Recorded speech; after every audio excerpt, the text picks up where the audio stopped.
welcome to another episode of 5-5 Sports. As you can tell, our hostess that does the mostest, Aviva Mirsky, is not here today, so you get the pleasure of having myself and Matthew Choi running this episode of 5-5 Sports. Luckily, we have plenty to talk about as the NHL and NBA playoffs are both in full swing. So we could start with the Toronto Maple Leafs, who have taken a 3-1 series lead. Not too many surprises in this series, other than maybe Montreal taking the first game, but we expect it to be a competitive series throughout. And Toronto, over the last 3 games, has kind of stamped their authority on this series. So I guess quickly we kind of go through what we made of this series, because we both predicted a very similar result.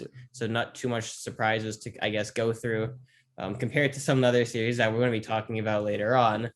As Joy has a little smirk on his face, but you can assess some of the Maple Leafs. What have you liked? What have you disliked? Because there have been some talking points throughout the series, especially the John Tavares injury.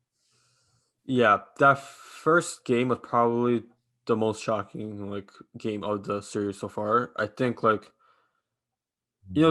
all know that the Leafs, they played the worst game in that first game, but I think a large part of it should go to the fact that they were kind of shell shocked from the injury that we've seen. I don't know about you, but I remember watching it.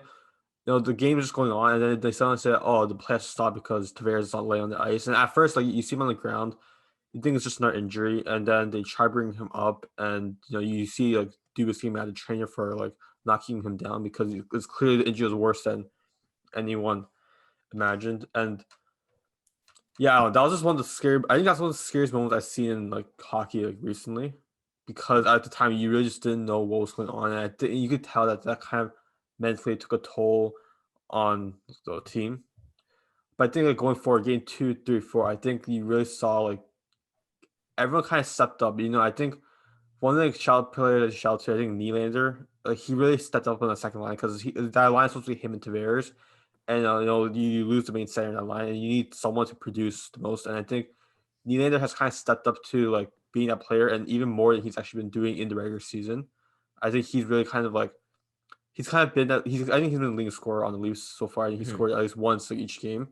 Correct. And I Yeah. think just overall the team seems more motivated these last few games. I think what the Tavares injury did, I think it definitely was a wake up call to the Leafs. I think I think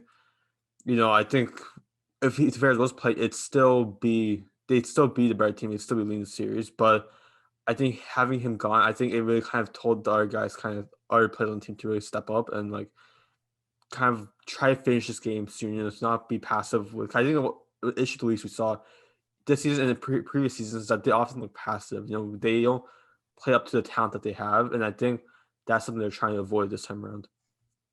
Yeah, I agree with a lot of what you just said. Nylander has definitely been the Leafs' best player throughout the series, so credit to him, because we all assumed it'd be Auston Matthews, especially in a series where we'd be on the front foot, we'd be attacking, so we assumed it'd be like Matthews and Marner show, but it really hasn't. And again, credit to you, because you mentioned Tavares being on Nylander's line, so Nylander's really had to carry the burden, and being far and away the best player in the series as really maybe could carry Price for Montreal. That's a different issue. You can't really, it's like the Steph Curry MVP situation. It's like if you're on a bad team, and even though you're carrying the bad team. Anyways, you understand what I'm saying with William Nylander. He's being superb. I thought Alec Galchenyuk in game 4 is very good. He finally stepped up. I thought he was sluggish in his first few games in the playoffs. So it's good that now that he's getting a chance, maybe he's getting a little more comfortable. I do like to see I'm happy I'm happy Adam Brooks got to play in game 4, because I think he could really make a big difference. Rookie, young, he has that kind of energy, and he has that motivation, hunger to kind of prove that he deserves to be playing on the biggest stage. So I think we know a lot about the Leafs as a group, because they have a lot of veterans mixed in with the youngsters that have started to kind of enter their prime as we've seen them develop over the last few years. So there aren't many secrets with the Leafs and their players. The only question mark maybe you could look at is Jack Campbell going forward, because not a question mark against him this series, because he's been very good, but I don't think he's being tested as as severely as some other NHL goalies has been tested, throughout the playoffs. When you're on a bad team facing a lot of shots, that's just not the case for Jack Campbell. So I think even against Winnipeg, Toronto is going to be the dominant team. So I think it's really going to be a question mark when we hit rounds 3 and 4 if we make it past Montreal and Winnipeg. Again, nothing's a guarantee in sports, so I don't shoot myself in the foot before anything's set in stone. But with Jack Campbell, the big test is going to come once they advance through Winnipeg, because that's when there's going to be real pressure on the Leafs to really prove that they are Stanley Cup contenders. Other than that, I think we covered most of the Leafs team overall. I think the one player that really has to step up, there's two, offensively and defensively. Mitch Marner hasn't had the same success, and he hasn't, and it's been a trend in the playoffs. He doesn't match his intensity throughout the regular season. I don't know if that's a size thing, a confidence thing. If the playoffs are just a level tougher, and Mitch Marner hasn't been able to adapt. But if the Leafs are going to make a deep run, Mitch Marner has to kind of help Austin Matthews in kind of carrying the burden. Now that Tavares isn't out, they're both getting paid $11 million a year. Austin Matthews proves why every single time he's on the ice. Mitch Marner has to do that in the playoffs when it matters if he wants to kind of validate the money that he's making throughout this contract. And another guy, Morgan Reilly.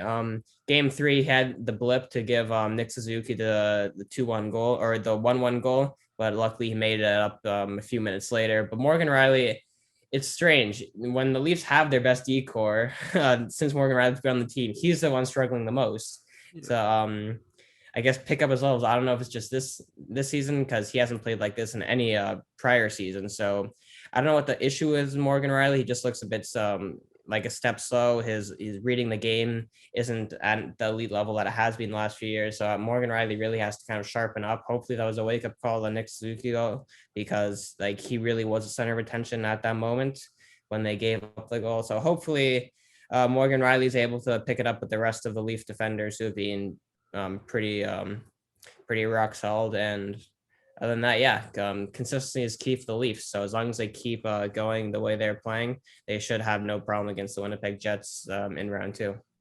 Yeah, I completely agree with you. And I'll say one thing about Marner. I feel like his inconsistency in the playoffs, I think that's one of the reasons why the Leafs power play at times looked inconsistent. Like, they scored a few times on the power play. It looks better at times here than it did in the regular season. But when they don't score, it's usually because the power play hasn't been enough chances. And I feel a lot of that goes down to Marner's inability to kind of shoot the puck at times. He's very passive, Mitch Marner. He's a very passive player, and it drives, like, sometimes when there's a shot available, sometimes a shot is a pass. We saw, the game in game 2, Justin Hall shoots on an odd man rush, shoots it from the hash mark. And Austin Matthews is there for the rebound. So it's a shot pass, basically. Yeah. And Mitch Marner has to understand pucks on net's most dangerous thing in hockey. And if he has the opportunity, sometimes looking for that, the perfect pass, it could create an odd man rush the other way. If the pass is a little bit off, if it gets tipped to the middle of the ice. I mean, there's so many factors, right, that you could consider, in hockey, because, the puck can often bounce a funny way, and all of a sudden you're in control. Next moment you realize you're not in control. So Mitch Marner just has to get out of his head. He doesn't have to make the perfect pass. Sometimes playing simply is the best way to go. And that's going to be a huge factor for all the Maple Leafs. I think a lot of the veteran guys like Spezza, they kind of understand that. Guys like Wayne Simmons, Jumbo Joe, they have that understanding, and luckily they have that balance throughout those 4 lines. So again, Marner really just needs to learn from the guys. You don't have to make everything perfect. Sometimes keep it simple, right? And that's I guess that's the next step for Mitch Marner. And before we switch off the Maple Leafs, I want to give one shout out to one of the Leafs defenders who's really playing out of their skin right now, Rashford Sandeen. He's been the best Leafs defender by a mile. And it's almost a surprise when you have guys that are like defensive defensemen, guys like Jake Muzz and Bogosian, TJ Brody, etc. So I think Rasmus Sandin stepping up, being the best defenseman in the series, has really done a lot for his confidence. Hopefully going forward, we keep seeing an improvement in his game, because against Montreal, he's really dominating when he's on the ice. I have full confidence that either they'll get something going offensively with the speed, or defensively he'll be able to move the puck out the zone. So yeah, quick shout out to Rashford Sandeen, because I think he has had an exceptional series, and credit to him on that front. Yeah, I like that shell because I think when Leafs drafted Sandy, he was the kind of that defenseman that they're planning to build a decor around. And like, before that, like before he got time to develop, we acquired Jake Muzzin, we acquired TJ Brody, but Yeah, now we're starting to see Sandy kind of step into that role that we wanted him to be when he was drafted. exactly. We can move on to the other Canadian series, where it came to an abrupt end in I just, triple overtime. I just want to say, how amazing is it that we were previewing the game one last week? Yeah, It didn't we even were. happen yet, and it ended before our next podcast. Yeah, I had Winnipeg, I think, in 7, if I'm not mistaken. You had Yeah, Edmonton in Edmonton 7. 7. Yeah, so Winnipeg in 4. I always knew Winnipeg was going to win the series one way or the other, just because, I mean, superstars don't win you games in hockey like they do in basketball. And Edmonton has 2 of the top 5 players in hockey. So to lose the way they did, it really emphasizes the weakness they have defensively and in net, and on their bottom 6 pairing. Yeah, other than the front 6 attacking guys, especially if you exclude McDavid and Draisaitl, there really isn't much there. Winnipeg got a little bit lucky in the first 2 games. They had to use, supreme Connor Hellebuck efforts to kind of get them over that hump. But once they got that confidence, and once Edmonton kind of lost, their mojo and their belief that, this is going to be a cakewalk first round series. I don't know what they thought. Maybe not a cakewalk first round series, but I think they thought, because of McDavid and Draisaitl, that, they were going to get through a slightly weaker Winnipeg team. The one thing I'll say that really helped Winnipeg win the series. Their offensive players playing great in the defensive end of the zone. Guys like Mark Scheifele, Blake Wheeler, Kyle Connor, and Nikolai Ehlers. They've had a weakness, I think, throughout the year. The offensive guys pulling their weight in the defensive zone, but they knew what they had to do against Edmonton, and they knew who the threats were. And for the most part, they're neutralized, other than, a moment or 2 here from Connor McDavid or Draisaitl. I think especially in that game 3, the Connor McDavid wraparound, Draisaitl had his moments in game 2, but I mean, they're out Edmonton, and the conversation becomes what's next, because Winnipeg won off basically Connor Hellebuck's outstanding performance in that, and just great effort overall from the team. It wasn't anyone in particular that stood out, I thought, from Winnipeg. I thought it's a great team effort. Yeah, and I predicted Edmonton in Game 7. And large part of that was like I was buying into the hype out of McDavid because McDavid was like going off like in the lair like end of the season. Mhm. But wow, the Oilers like everyone kind of came in knowing that like this team really was just McDavid and Draisaitl. But I think this team got exposed even more with how much of a liability they actually are. They Defensively, they have so many holes. so Really, many outside holes. of Darnell Nurse, but the Yeah, problem is Darnell Nurse isn't a first pairing guy; he's a second pairing guy. Maybe even a third pairing guy on a Stanley Cup contending team. I do like Darnell Nurse a lot. Some dig at Darnell Nurse. It's kind of like the Morgan Riley situation. He shouldn't be your number one option on defense. He's not that shutdown guy. He's not the guy that's gonna lay you out on the floor. He's not the guy that's gonna pick a fight. If you're exactly. down 2-1 in the second period and you need momentum, like that's not Darnell Nurse. That's not Morgan Riley. They need someone else, and that's what they're going to be looking for in the offseason. They need 2 or 3. Not even they need 3 or 4 guys that are going to be able to fill that position. And they're so similar to the Leafs in that regard. They need a better goaltender.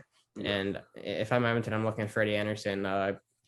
Pay him $6 million, come here, shore up our goaltending, because you're going to face 35 shots tonight. I mean, we've seen what he did with the Leafs. Yeah. I mean, there are a lot of good NHL goalies out there, so I don't know if it's going to be Freddie. That's just an option for them.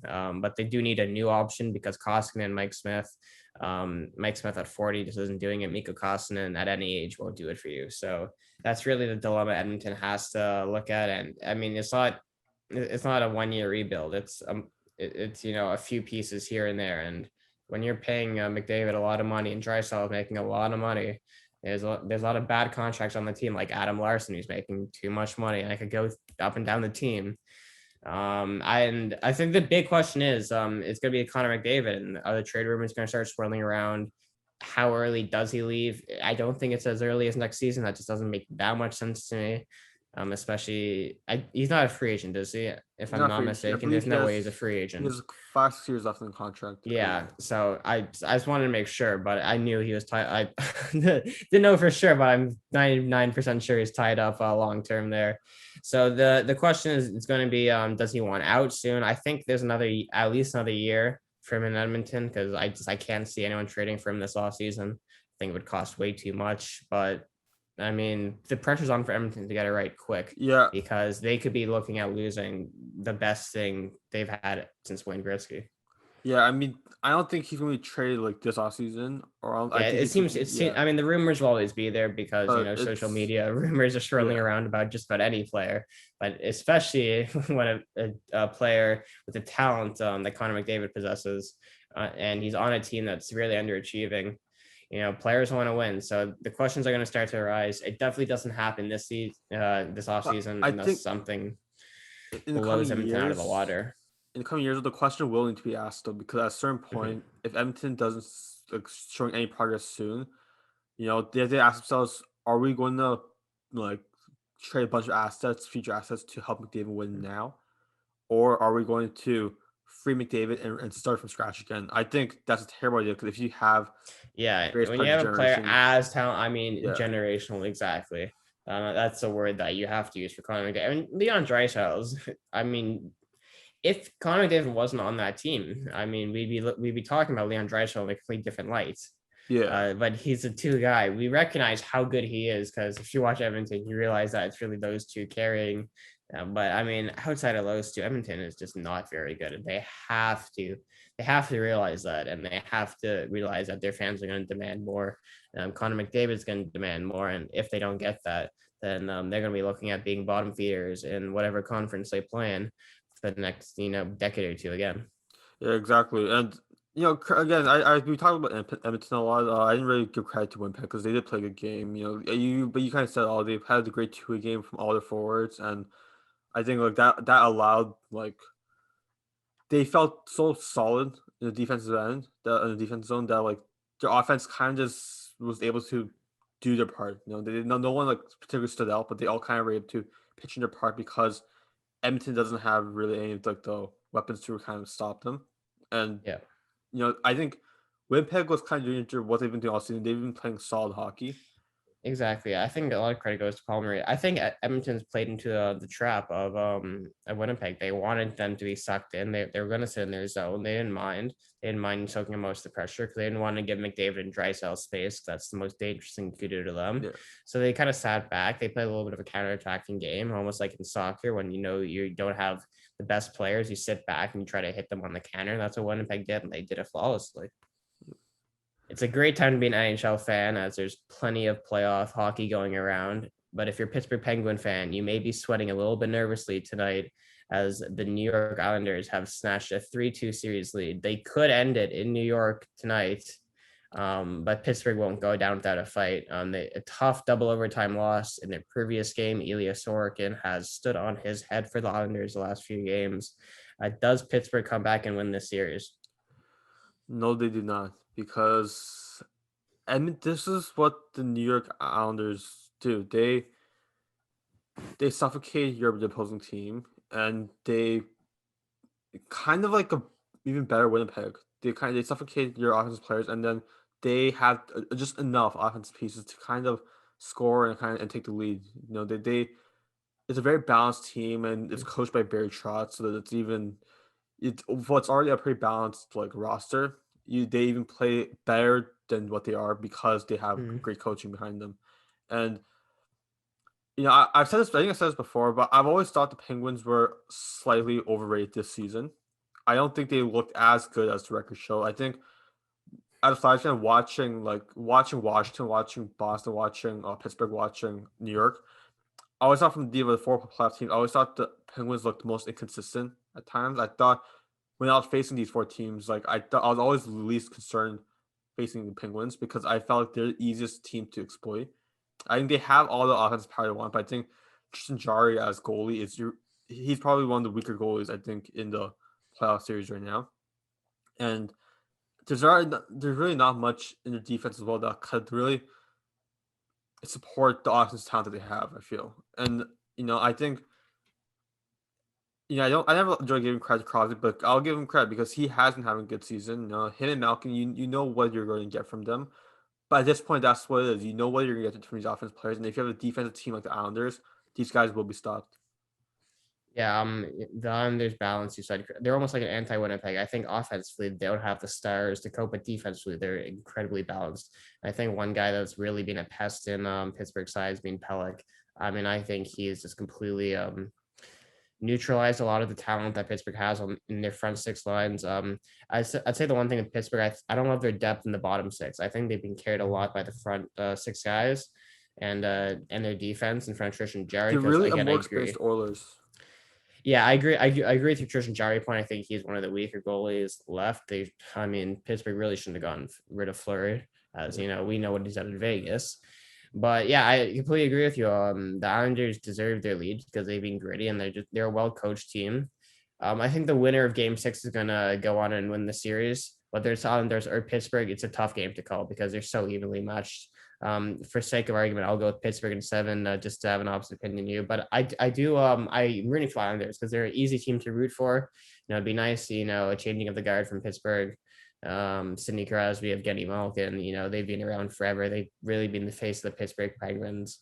You even throw a guy like Chris Letang in there, who's been around for much of their championship success. So I'd be happy either way, no matter who wins the series. It's been a great series overall because there really hasn't been much separating them. There's been a lot of emotion. It's been tight. It's been cagey. It's been physical. It's a truly a playoff hockey series. So whoever wins the series truly deserves it. Pittsburgh's probably they've been the better team overall, but something doesn't matter when you have a guy like Ilya Sorokin Yeah. stopping anything that comes his way. And we've seen time and time again, hot goalies winning series for teams. So it could easily happen. Pittsburgh's definitely had their problems with Sorokin, so it's going to come down to the last 2 games for them if they could slay the dragon per se. All right, so moving on to the next series in the East, another one that ended way sooner than I think most people expected, the Capitals and Bruins. Yeah, I mean, I had Washington, but you said it last week. Boston's kind of getting the momentum ever since they got past the back to playing much better, defensively dominated Washington. Washington really weren't able to kind of establish anything offensively, and that really shows.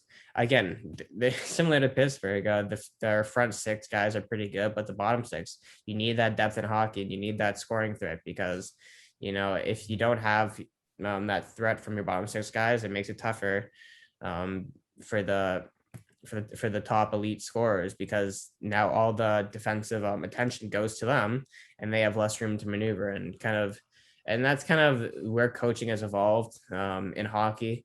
It's kind of pinning focus on one or two players, letting other guys maybe run free a little, giving them a little more space. And Boston overall, they just wanted it more. They looked hungrier. Washington just didn't. They never, even in game 1, they didn't feel like they were going to win that series. And Boston, they really dominated, and they are definitely going to be a threat moving forward because we've seen time and time again with this Boston team, and they still got that same core there. So they're going to be a tough out no matter what. I do think they have some flaws that showed against Washington, but after game 3, it was really all Boston in the final 2 games. Yeah, and I talked about we talked about like how I said last week. Boston just has momentum to carry them. I think they play such like a physical way of playing hockey, and that kind of helps them in the playoffs. But with that, they have so much talent and so much skill from the players as well. That kind of like they play great hockey, but they also play very skilled way of the game as well. And it's honestly one of the reasons why like watching I watch all these teams regular season for most part. Boston's a team that as a Flyers fan I dread seeing the most. More than Washington, more in Pittsburgh, and even though the record wasn't always showing it, it's like every time we face them, it's going to be a great game. You're going to have to tough it out because Boston fights through everything, and I think that's what we saw in Washington. They were the tougher team to watch and the more skilled team, and I just think like they're kind of like what Boston or Pittsburgh. They suffocated the top lines, and then they kind of exposed like the weaker parts of those teams. They kind of exploited the Yeah. flaws, and they were able to capitalize on that. Yeah, Boston is a well-run team, and they'll definitely be a threat going forward. And they're through to face the winner, I believe, of the Pittsburgh series. Yeah, So they will be waiting on their opponent. It's going to be a great series either way. But Boston's probably looking at the Islanders as the weaker team. So from a Boston point of view, I'm rooting for Pittsburgh because that could be a great series of two teams that no one really likes unless you're a fan of that said organization. But we could switch over to the West, or whatever conference you want to call it, the traditional Western teams. We could start with Nashville, Carolina. That's been a great series, and Nashville looked dead and buried. And 2 overtime games later, at home, they're back in the series. But Carolina in overtime took Game 5. It's been a much closer series than expected. We all thought Carolina would win 4 or 5, but Nashville's pushed to 6 with some great effort.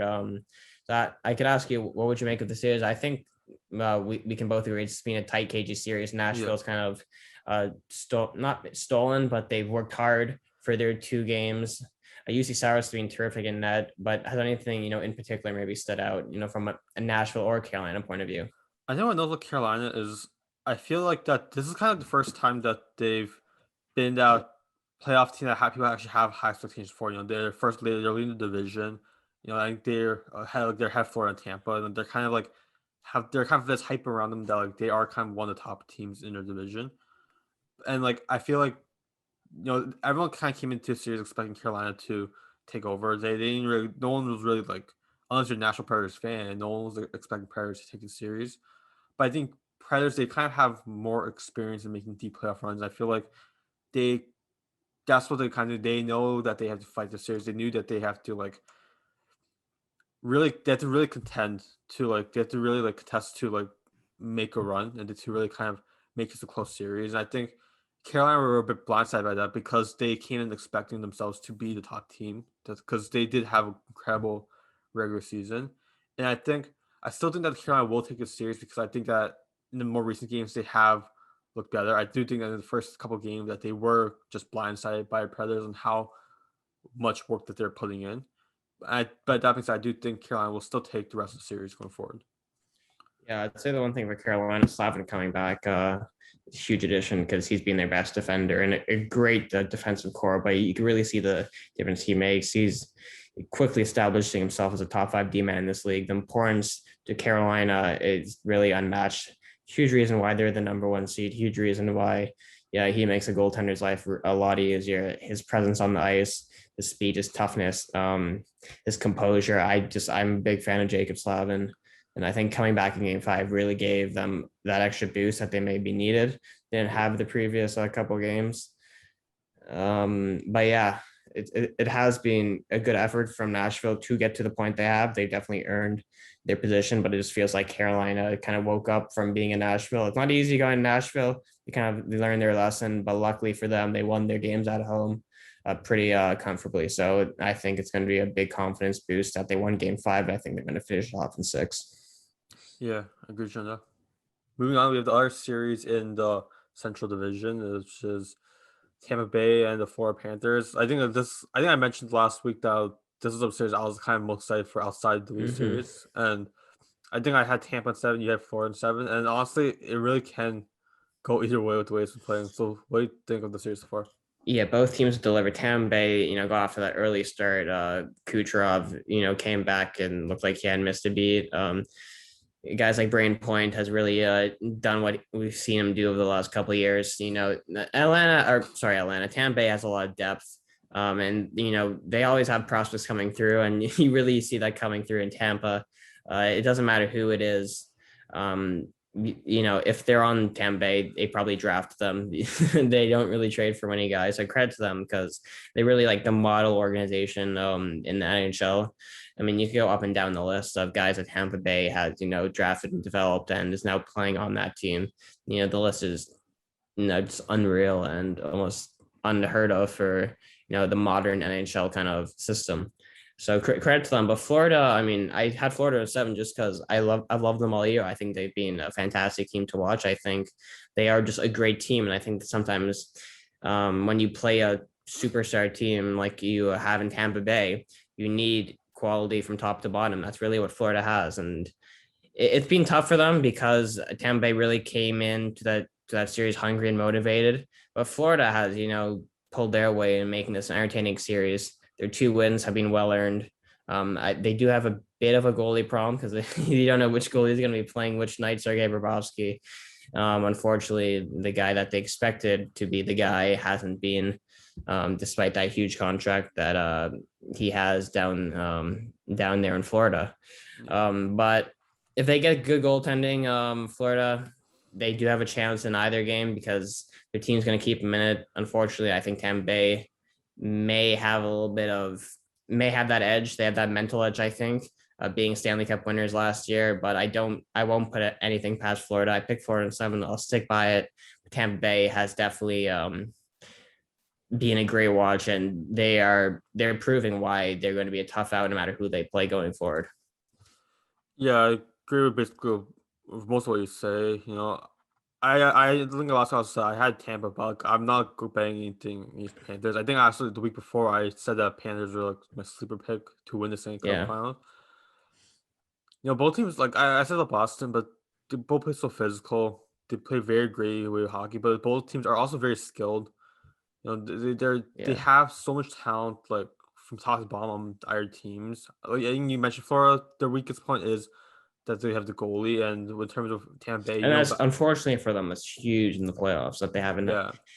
had a really consistent goaltender or really goalie effort outside of their 2 wins. But it's really about stealing a series if you're a goalie, and it's about that consistency and building on your last game. And Florida just doesn't have that right now in net, and that's what really concerns me.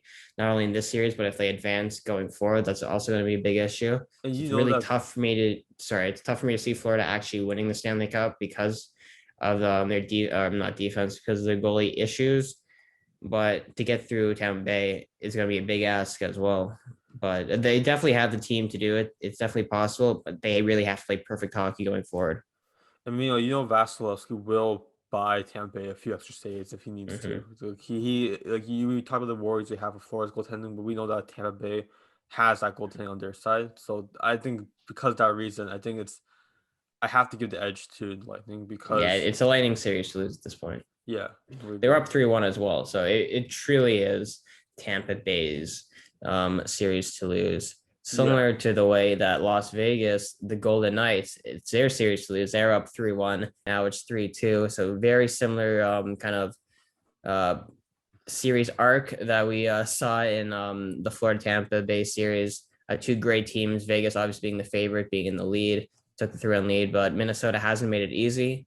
They stole game 1 right out of right under Vegas's nose, thanks to Cam Talbot's incredible display. But Marc-Andre Fleury's been a rock for Vegas in their 3 wins, and they've gone a lot of balanced scoring from top to bottom. Guys like Alex Tuck and Mark Stone have stepped up for Vegas.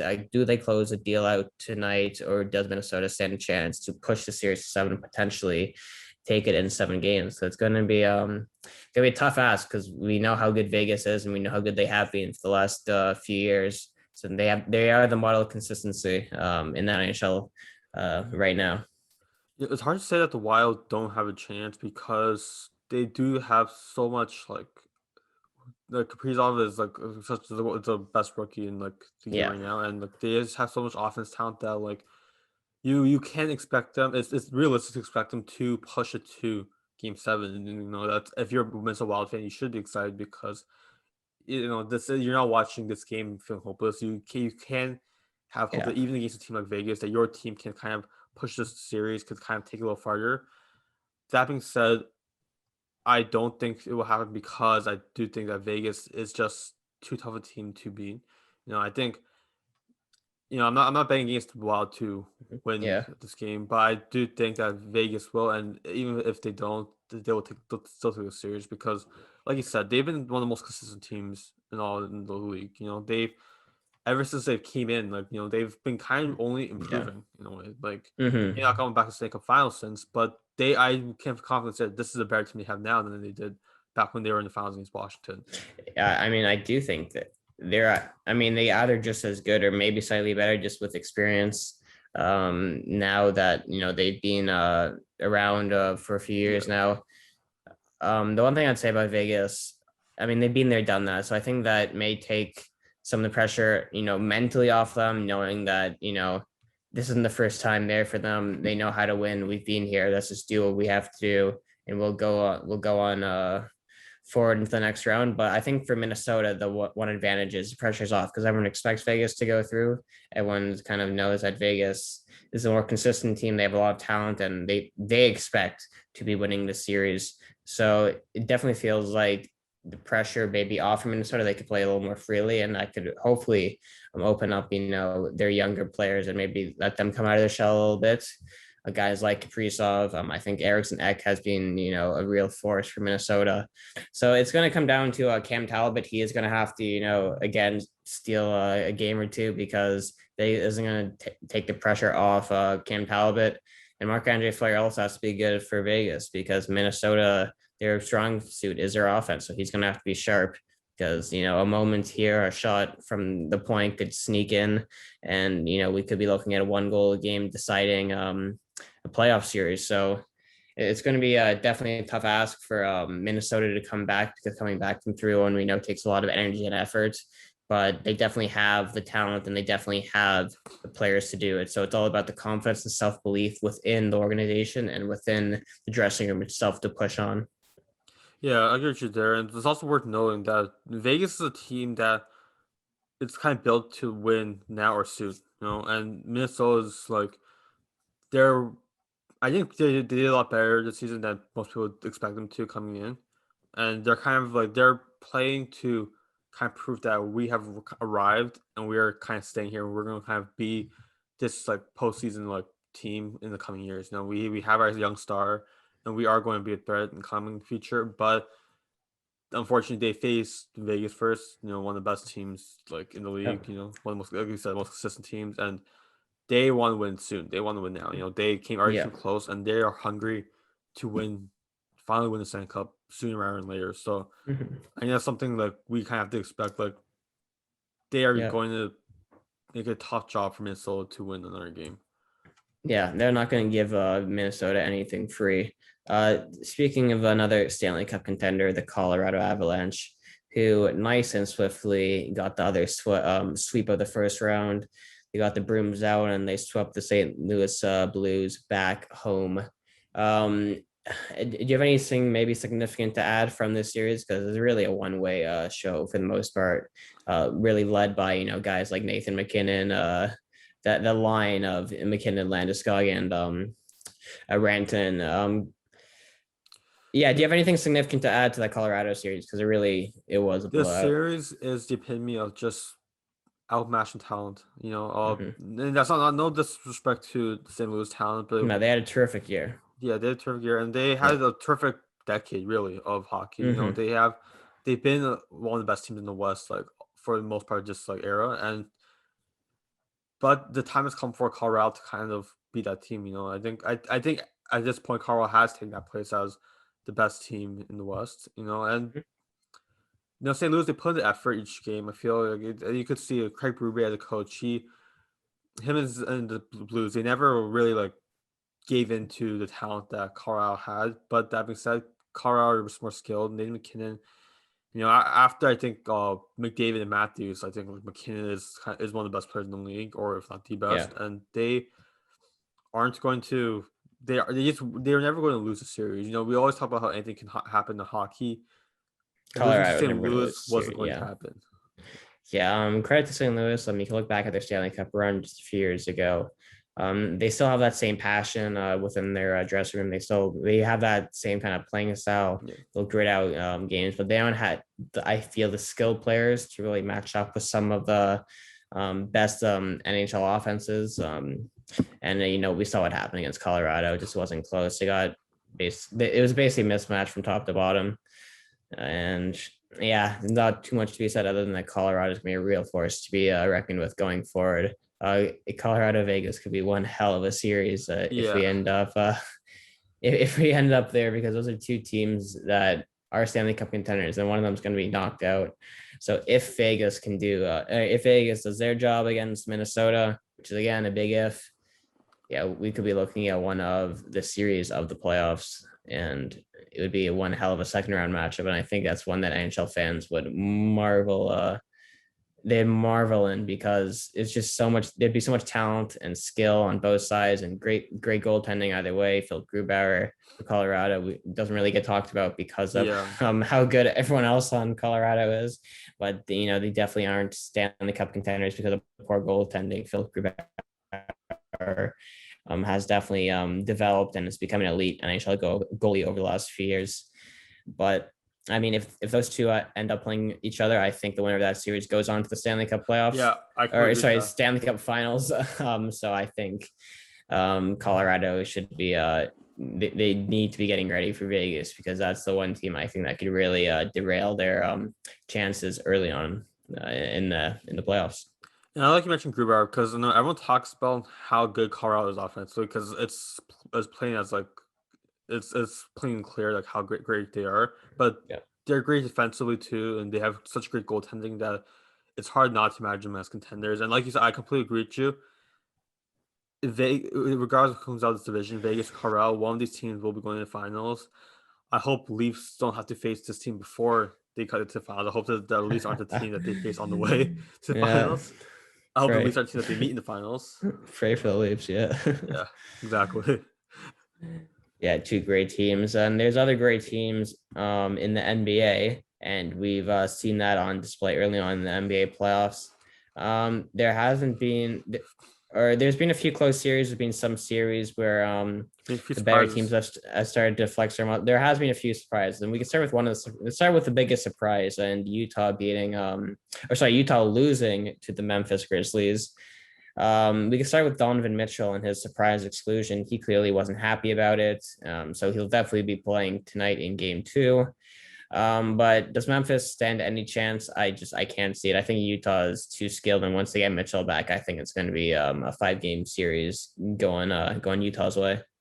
No, Donovan Mitchell's playing the Memphis Grizzlies don't stand a chance. It's not that they don't stand a chance each game, but I would kind of Overall each in the series. overall in the series each game I would edge out to Utah because they're just more talented. They've more talented.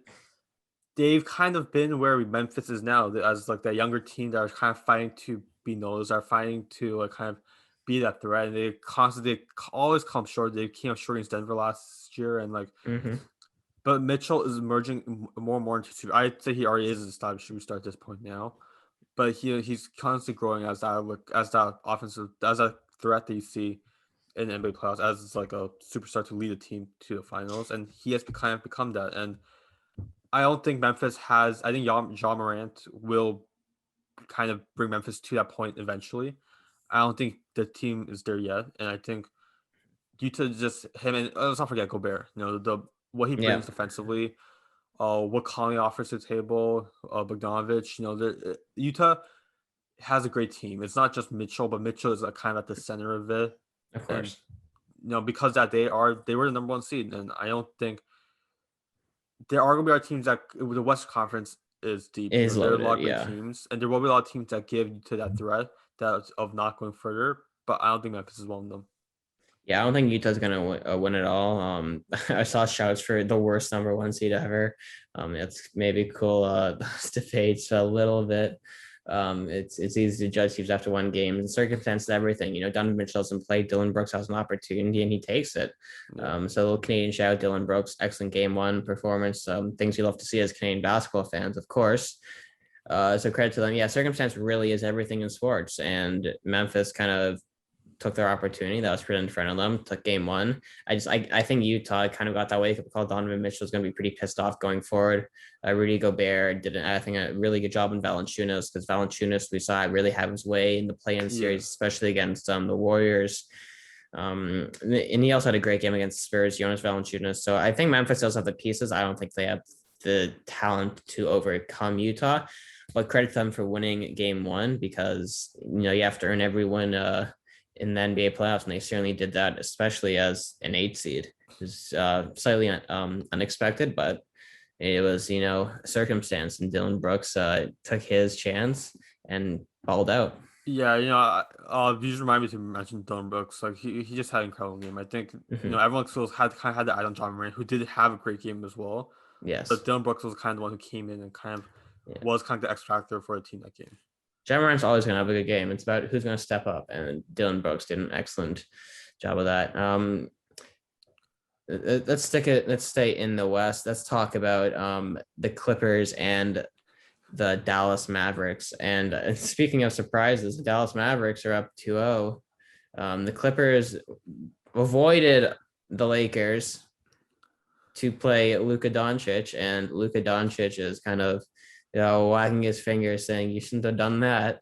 But what can you say about Luka Doncic? I'll let you go, because it's been the Luka Doncic show. What can I say? The future of the NBA. The closest thing to Larry Bird since Larry Bird. Yeah. Just absolutely incredible. Look, just for these past two games, just amazing. Yeah. Just watching Luka Doncic play. Clippers are a great team. We can't. Everyone is like to joke about the Clippers now because of how Hey, pandemic P, yeah. I know, yeah, the Clippers are an easy team to root against, especially as Toronto fans ever since Kawhi left. Yeah. I mean, you can root for Kawhi, but I think it's just a lot more fun to root against them, or root against the Clippers. The only player that can't or that really can't hold their head up high is Kawhi Leonard on the Clippers. He's really kind of keeping them in that series. But I mean, Luka Doncic, I could pick really any one of the shots that he hit in in the game too. But the one shot that just had me like just frothing at the mouth, just like, oh my God, are you kidding me? It was that shot over Kawhi Leonard. I think it was in the third quarter of game two, where he just rainbowed it, and it was nothing but net. And I mean, Luka Doncic, not Patrick, but I'll get to him later. Paul George took his shot defending him, couldn't do it. They put on Zubac. He'll hit a three over him, because Zubac doesn't have the quickness to guard Luka outside. Patrick Beverly goes on him. He just takes them inside. We saw Luka tell everyone he's too small for me. And I mean, Luka had his way in both games against Patrick Beverly. So the one other thing I say about Luka, he makes everyone better. When you look at the Tim Hardaways of the team, you look at guys like Seth Curry. I mean, you go up and down the list of the production guys, you can call them, for Dallas, the role players. Luka Doncic makes all those guys better. The way he opens up space for everyone else. They have so many wide open threes on that team. They're a great 3-point shooting team, because Luka will drive inside and kick it out to whoever's open. So they definitely. Luka's cut from that same cloth as LeBron. Maybe not the same in terms of athleticism or defensively, but in terms of just how they make the team better, I agree. It's LeBron-esque, I could just say. Mm-hmm. You can almost compare him to Jokic, the way that Jokic is the focal point. Then he makes everyone around him better. So we'll get to that series next, or the one after. But the thing with Dallas is it's Luka Doncic or bust. Porzingis really hasn't pulled his weight, so it's going to be a big test going forward, because it can't all be Luka. Porzingis needs to take some of the load off him, and he really hasn't been doing that Porzingis hasn't consistently. That clear number two. He hasn't been a superstar since his New York days. There's definitely been other guys that have been more important in Dallas than Porzingis has been. So it's really the one trouble for the Mavericks going forward. Is he a liability? Is he better not playing? Are you more effective with him on the bench, spacing wise? That's going to be the big question for Dallas. And the question for the Clippers is, can they come out of this 2-0 hole? And from what I've seen, I think Dallas is going to win this series in 5. I don't know any of them that could guard Luka, and I think that's a huge problem. None of those players can guard, except for Kawhi. None of those players could guard Luka. Even with how great Kawhi is, it hasn't been enough. And I think unless we find the actual answer for Luka Doncic, I agree with you. It's going to be in 5 games for Mavericks. Yeah, they're taught their lesson last year. The Clippers, Dallas isn't a team to be messed with. They pushed them to 6, and I think Luka is just so much more confident this year, and I think Yeah, he's a man possessed right now, and he's looking to take down names. And right and now he's taking down the Clippers. Clippers tanked to face him, so Lucas he's taking it personally. Yeah. This one, it probably became personal to him. So credit to Luka Doncic because he's been playing out of his skin. Let's talk about two other guys who've been playing out of their skin: Nikola Jokic and Damian Lillard. They've put on a show in the first 2 games. I mean, they've been the talking points for both of those teams. But we enter game 3 tied 1-1. Portland took the first game. Denver blew out Portland in the second game. Who wins this series? I think last week I said Trailblazers, and I'm sticking with that. I think regardless, I think we'll agree with this series is going to 7. Mm-hmm. These are two offensive teams. They are like they're just good. From what I saw of these past games, they trade shots. It really comes down to who can have a stretch of just scoring more, and like after that stretch, it's the our team is just playing catch up, and whether or not they can catch up remains to be seen. But like they, if a team is hot offensively, they don't slow down, and we've seen Yeah. that from Jokic on one end, we've seen that from Lillard on the other. I do think when it comes down to Game 7, it'll come down to everyone will say it, it'll come down to Dame time. It'll come down to him taking over. That being said, it will be a close series because Denver just is playing great, even though they don't have Jamal Murray. They have been playing well, and Jokic has been playing like the MVP. Like he's been playing like the MVP all season, and he's proving it again in the playoffs so far. And this series and the Lakers series, I mean, the two series I've had the most interest in, the most intrigue, because I mean, I could have basically, bet my life savings on this series going to 7. I picked Denver last week just because I don't love Portland defensively. I think that's going to be a huge problem for them, and we saw how easy it was for Denver to score against them. Portland, they create their own offense, and credit to them. A guy that Damian Lillard is just such a good player. I mean, when he pulled up from the logo, like it was nothing. I mean, he caught the ball, and I'm thinking, like, what's he gonna do? Is he gonna dribble? All of a sudden he pulls up from 35 feet and he sticks it.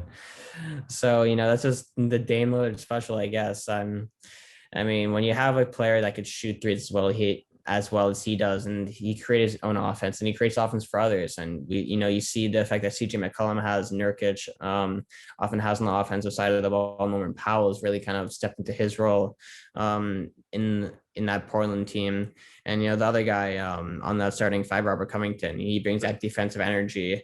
But the problem is with Portland, I think they're 29th. They're rated in offense, and that really showed in game 2 because you saw how easy it was for them to score. I'd say the one guy on Denver outside of Jokic that deserves a shout out is Michael Baragino. I think the first 2 games he's really proved why he was regarded as such an elite talent. His shot is pure art. When you see that shot go up, you think it's going to go in because his form is so silky smooth.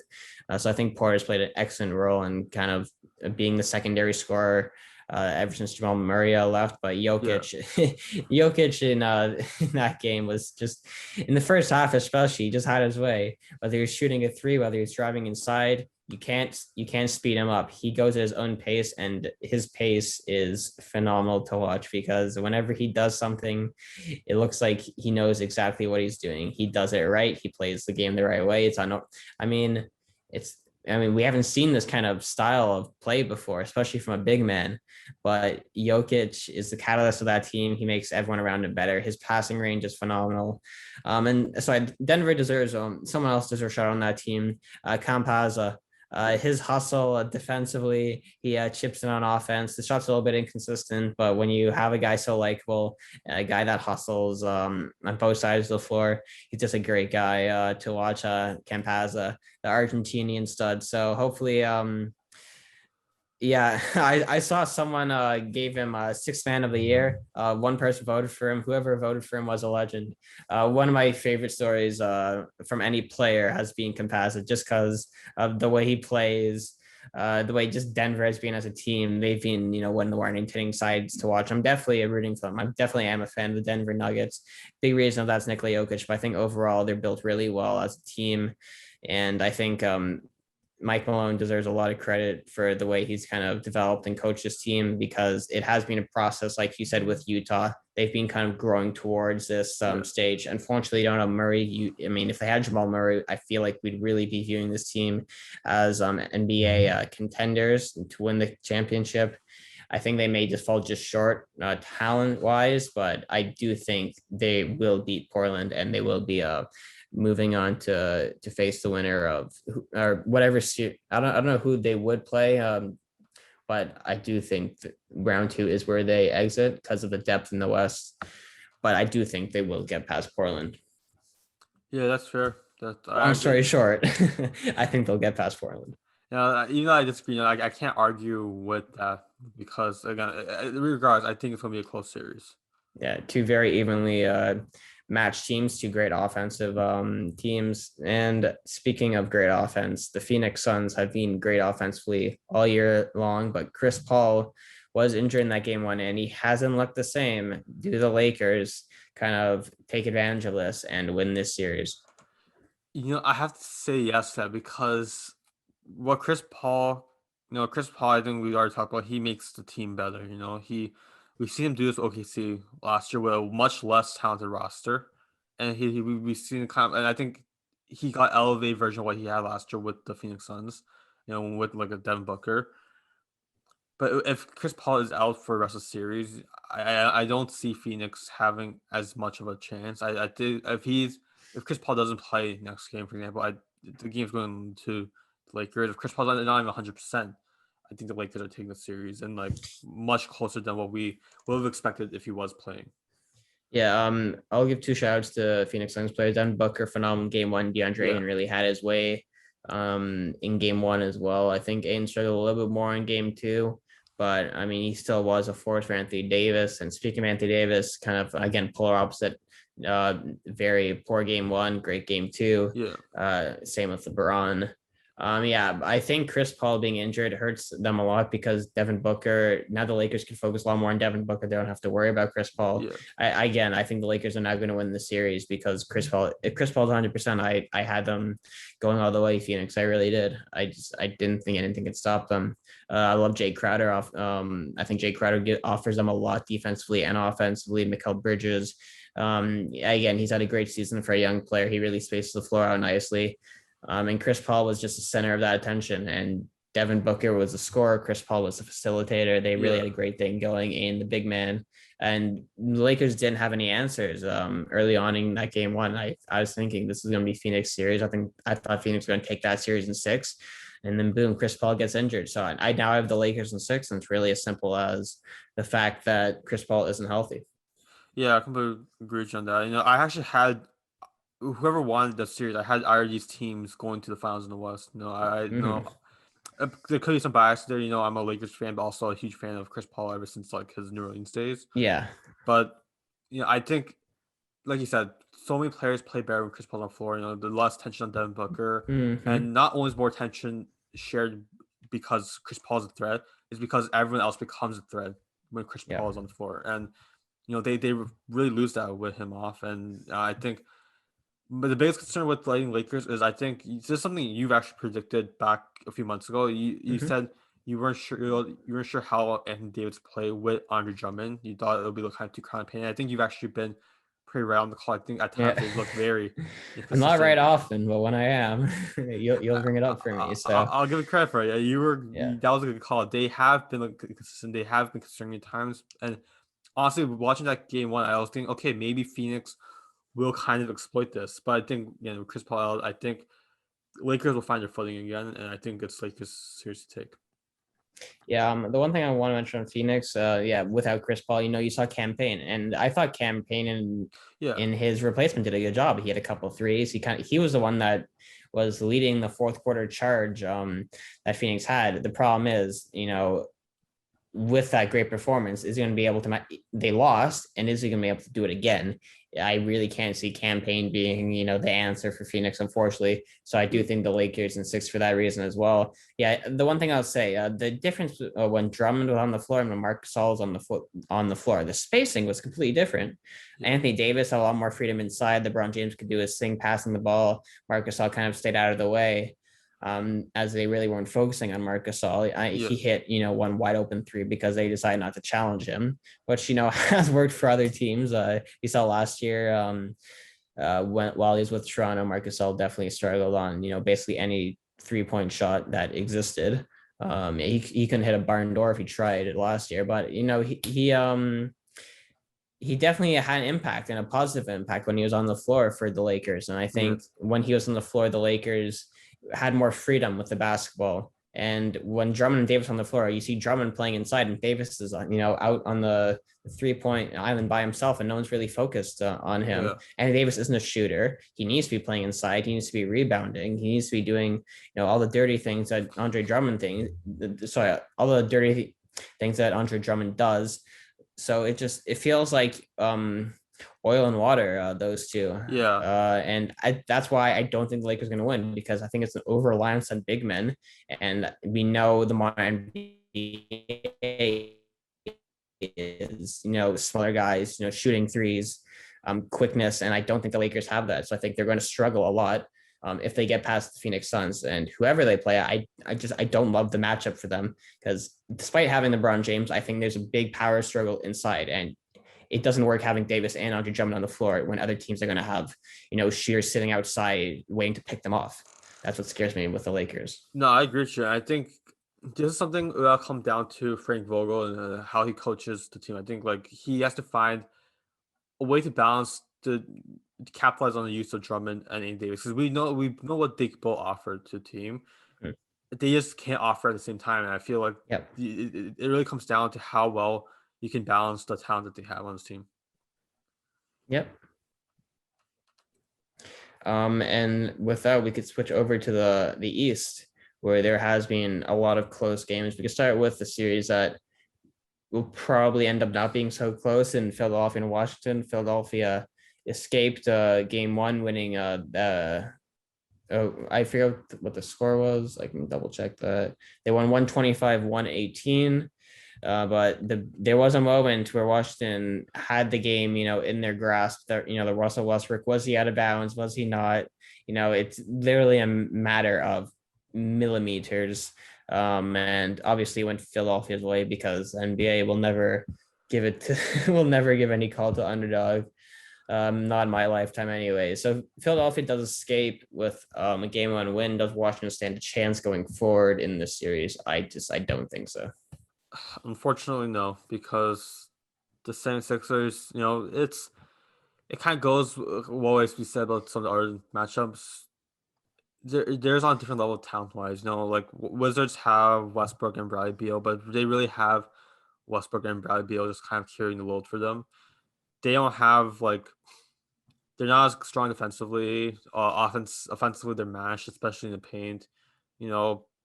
They Joel Embiid, he was an MVP content. He's an MVP finalist, and he is kind of going to be that guy that brings Sixers not only past the series but to the finals.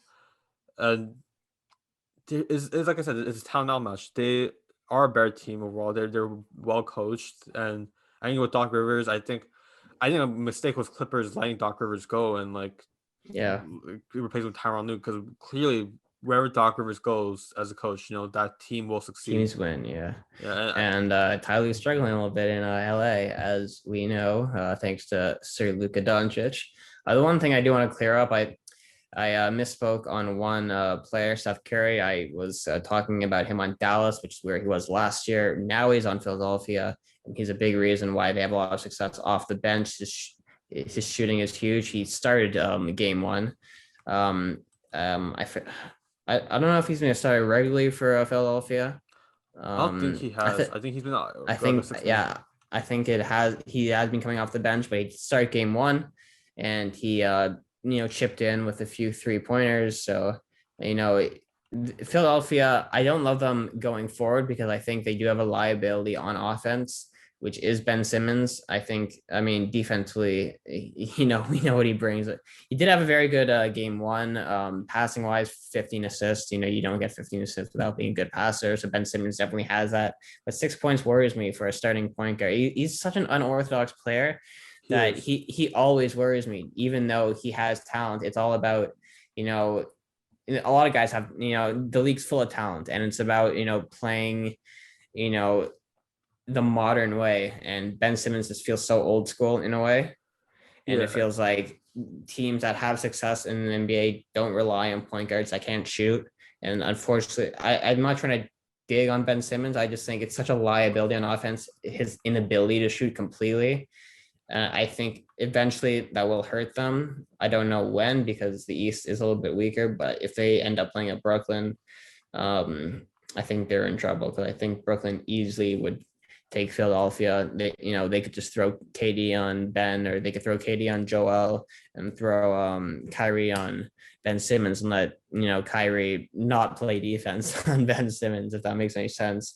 So I mean, that's going to be a tough matchup going forward. We'll both assume Philadelphia advances in 4 or 5 games. Bradley Beal, hopefully his hamstring holds up throughout the series to give Washington a hope and a prayer. But speaking of hopes and prayers, the Boston Celtics, do they have any down 2-0 to the Brooklyn Nets? yo, with Jason Tatum, like not 100%, it's over. Like Yeah. Jaylen Brown not playing is also a huge loss for them. it was already a loss. Yeah, it was already a loss coming into the series, but now with him and Jason Tatum out, there's really Yeah. no hope. I'm not a huge fan of the Brooklyn 4. Nets. Yeah, I'm not a huge fan of the Nets. I made that painful clear. Yeah. I don't really see them going to the finals, much less winning at all. But this is not the series where they'll go up, because there's more talent than Boston, and it's going to be Brooklyn in 4. Yeah, I mean, they are my NBA pick to win it all. I mean, I can't ignore the talent they have. Blake Griffin, especially. I mean, I saw someone asking if the entire state of Detroit could sue Blake Griffin, because he looks like a completely different player. It may help playing with three other superstars. And I think I mean, it is the big reason why his performances have Yeah. stepped up. But, combined with Kyrie, combined with KD, combined with James Harden, they're gonna be hard out. So let's call this series a sweep. We'll know for sure when we come back to you guys next week. But another series that has gone 2-0 has been the Milwaukee Bucks and Miami Heat, and I do think Miami is going to win the next 2 games. Miami does not go down without a fight, but I can see Milwaukee losing this series. I think Milwaukee will take this eventually in 7. What's your take on this series?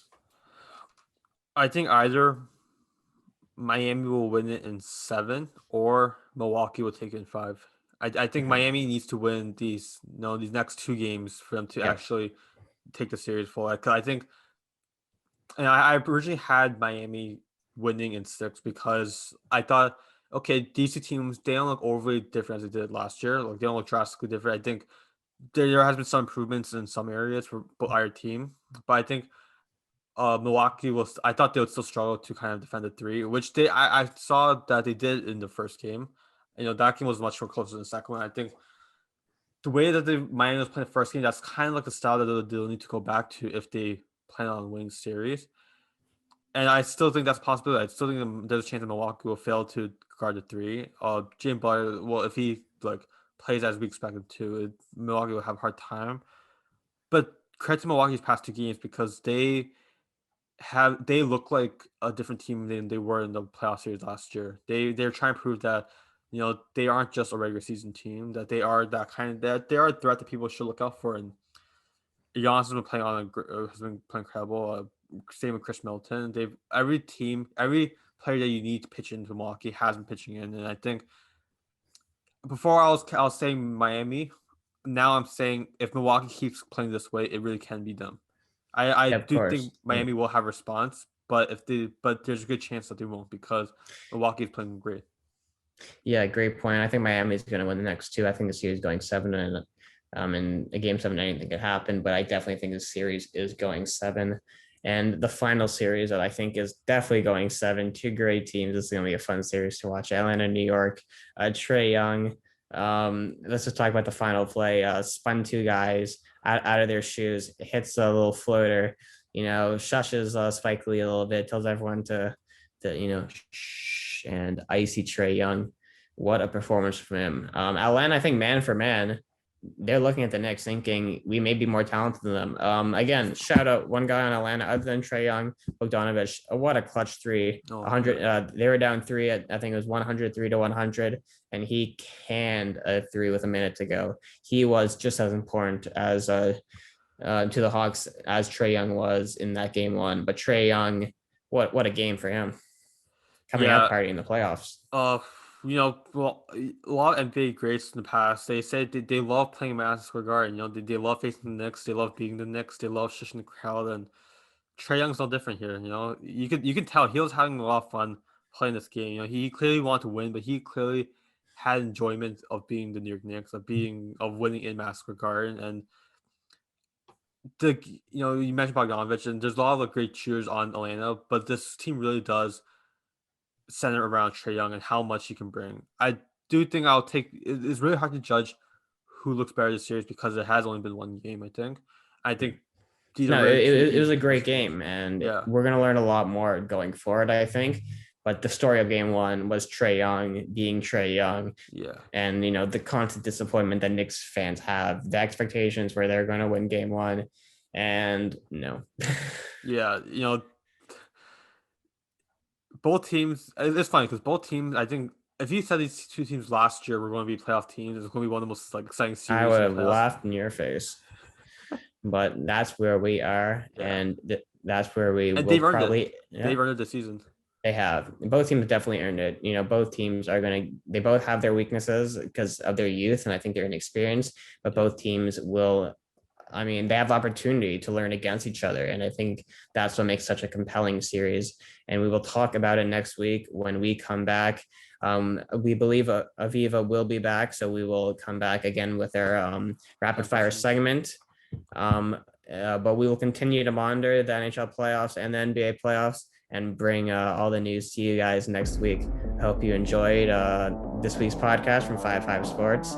It's been a pleasure, and we'll see you guys next week. Interesting.